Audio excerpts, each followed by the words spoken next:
During the Cold War, Americans were told that capitalism equals freedom. It means competition and your individual rights.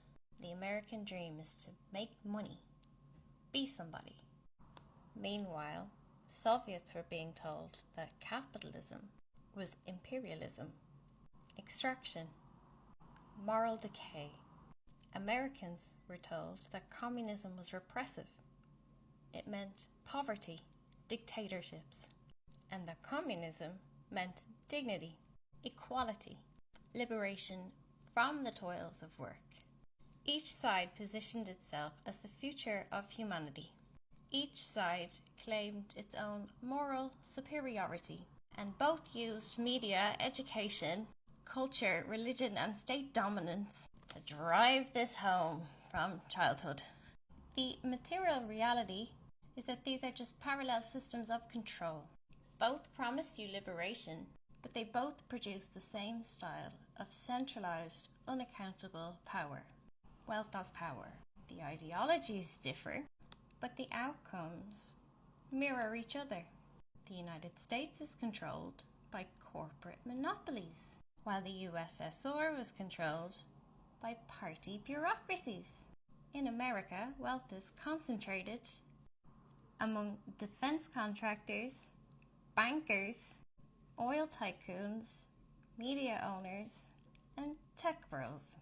Whereas in the U.S.S.R., it was the elite ruling class of the Communist Party who controlled all resources, all appointments, military-industrial managers who had the same priorities as their capitalist American cousins, keeping the arms race going. American military firms lobby against any policy, any treaties that might reduce profits. Soviet generals and industrial directors opposed reforms for any arms reduction. In the US, the public were told that communism could destroy freedom, nuclear drills, red scares, and anti-communist education kept US citizens in their place. While in the U.S.S.R., the story is flipped. Western imperialists are always scheming, and to challenge elite control over the resources and people labelled you an enemy of the state, an agent of the West. Propaganda here keeps workers scared and loyal. Both sides use nationalism, both repress internal opposition, and both of these empires depend on permanent militarization. It's what's upholding their order and hierarchy, aka global dominance.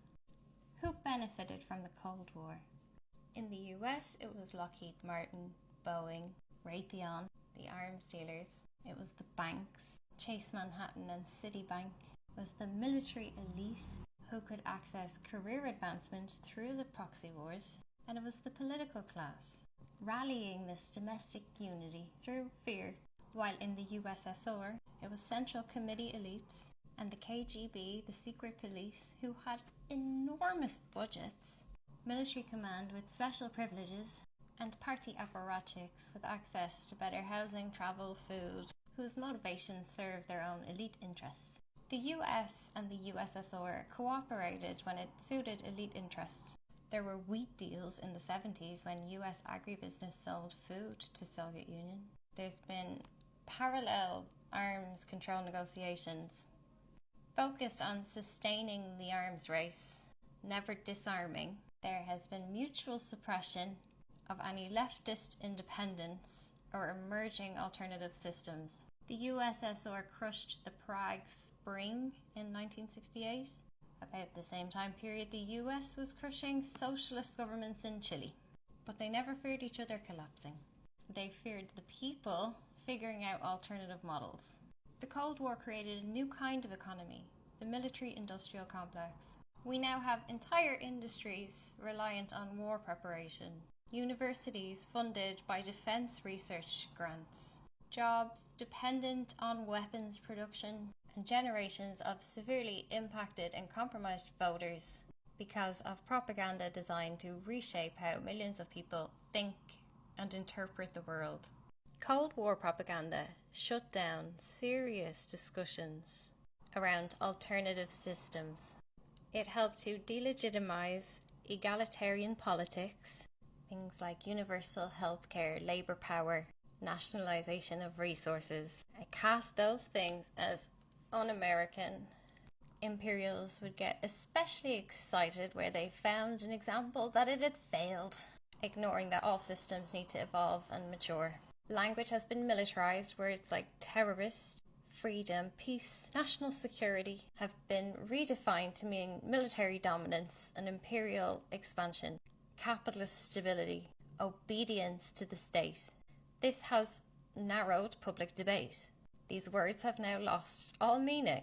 Defense usually means preemptive war, and aid is code for regime change. Terror is just a catch-all for any kind of non-alignment with state narrative.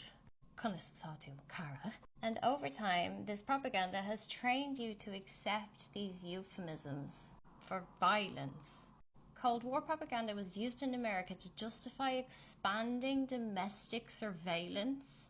Apparently, the communist threat expands to feminists, civil liberties groups, civil rights leaders, and anti-war academics. Universities police acceptable academic speech, and artists are blacklisted. So, citizens learn to self-censor, and your career can be destroyed for your political assertions or associations. From Cold War, we move into post-9/11 and the disinformation era, which is designed to blur dissent with destabilization and crisis and moral panic, cancel culture, and the cult of narcissism. Capitalist propaganda is embedded in the American entertainment industry. Its movies, TV, sports blends into patriotism, into morality. Religion has long been used as a weapon.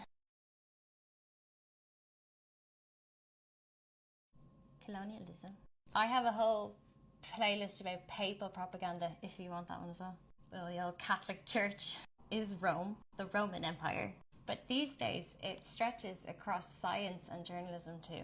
Journalistic access and market share is usually dependent on compliance with the narrative, while science funding is tied to goals. Who's setting the goals for the scientific research? A lot of it is defense goals, not climate change. We're getting really, really, really good at creating mass extinction for ourselves. It's like throwing money at murder. People don't need to be convinced of every lie or horrible thing. Consent is accepting the default condition.